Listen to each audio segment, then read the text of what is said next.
Will Columbia teens bring a national march home? Down Highway 63, Ashland schools are looking to beef up security. And watching the city manager while calling for transparency. KOMU 8 News at 6 starts now.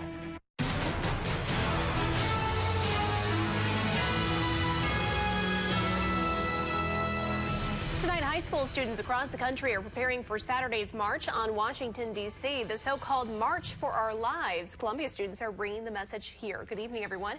I'm Emily Spain. And I'm Jim Reek. Thanks for joining us. We sat down with the students organizing their own march. They say they're sad, frustrated, and angry seeing kids their own age die.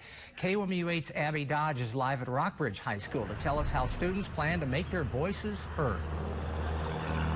Just this Tuesday, 2 students at a Maryland high school were injured when another student brought a gun to school. Later that day, students here at Rockbridge High School met for their weekly meeting to organize an event this Saturday for stricter gun control. So I will work on the email. Students at Rockbridge High School took it upon themselves to organize a local March for Our Lives event, even though some don't believe they should. I don't think I should be the one pushing for gun control legislation right now, but I am. We don't want to have to take time out of our lives to do this, but we do, and so we're going to keep doing it until we feel safe in school. With the help of her classmates, Rachel Erickson has made signs, lined up speakers, and emailed legislators, all so they can demonstrate to the community. These thoughts and prayers aren't actually what we need. What we need is people to actually go out and make a difference. Okay, so I'm only... Erickson said she stepped up not because she wanted to, but because she was tired of seeing the same thing happen again and again. Every time there's been a massive school shooting, everyone thinks, oh, this is going to change. This is going to be the one. Like, everything's going to be different. And it never really is. They're hoping to make a difference by marching from here at the MU columns to City Council while they chant and cheer for change. Erickson says they shouldn't be judged for their youth.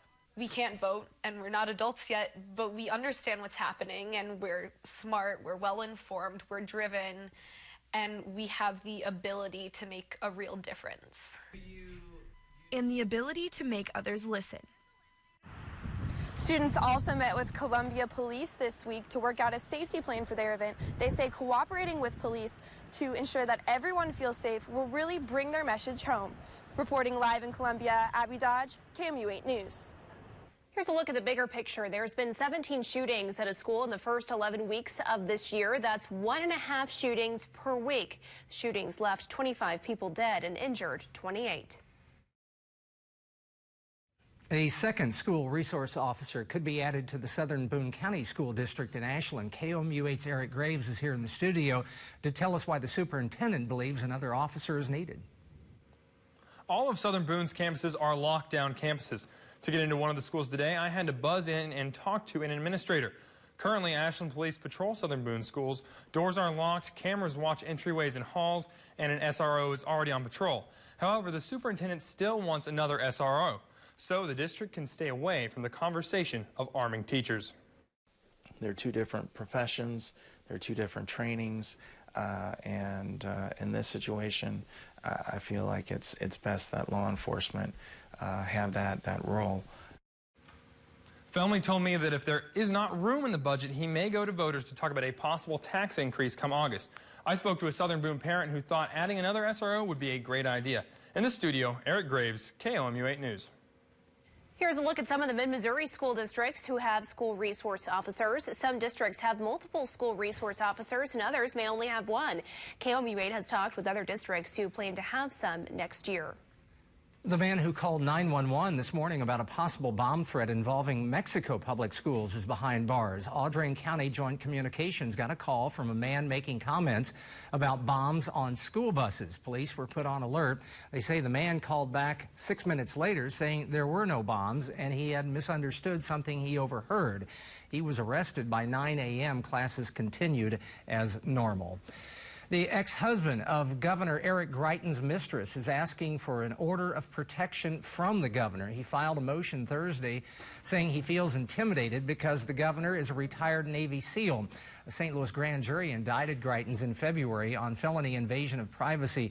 The filing is an effort to stop the governor's legal team from requiring the ex-husband to be deposed. In other Greitens news, Attorney General Josh Hawley says his office will update the investigation into the governor's charity tomorrow. Greitens set up. The mission continues to help other military veterans. It faces ethics violations.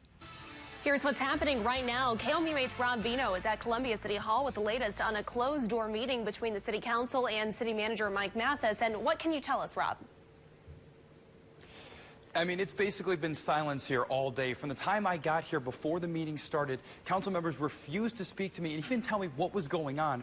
The meeting started at about 1 p.m. and 2.5 hours later, when the meeting had finally ended, the council members finally told me what was going on and told me it was an evaluation. That the evaluation had both positives and negatives, but refused to comment on the negatives. He said that's not really for public discussion and that he was well within his right to focus on the positives when it comes to a personnel decision. He also said it's important to focus on a new sense of transparency with the city council. I don't think that needs to be a public discussion. It's our personnel decision, and we're well within our rights to publicly focus on the positive things, and the public can know that you know, we hold city staff accountable and we provide good oversight and management. Now, Trapp did say these evaluations are pretty common, happening about once every 6 months. But to increase that transparency he talked about, they're going to try to make it once every 4 months. I tried to talk to other council members who all refused to comment to me. Reporting live in Columbia, Rob Vino, KOMU 8 News. A St. Louis County judge ruled today the Public Defender's Office has too many cases to effectively represent clients. The judge is asking private attorneys to take on cases to ease the load.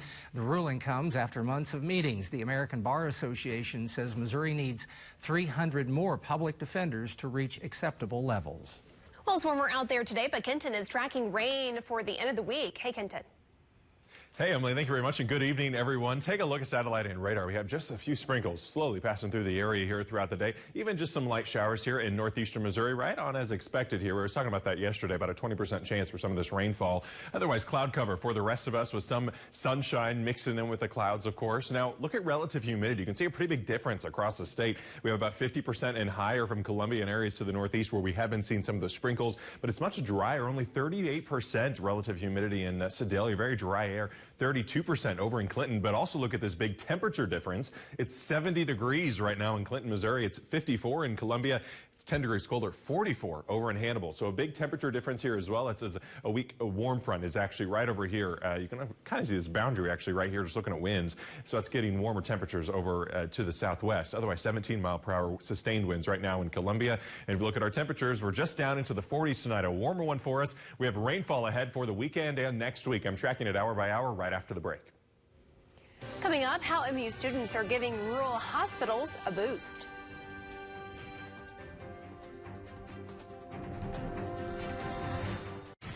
Never be surprised by the weather. Download the free KOMU 8 Weather and Traffic app. Brought to you by Central Bank of Boone County.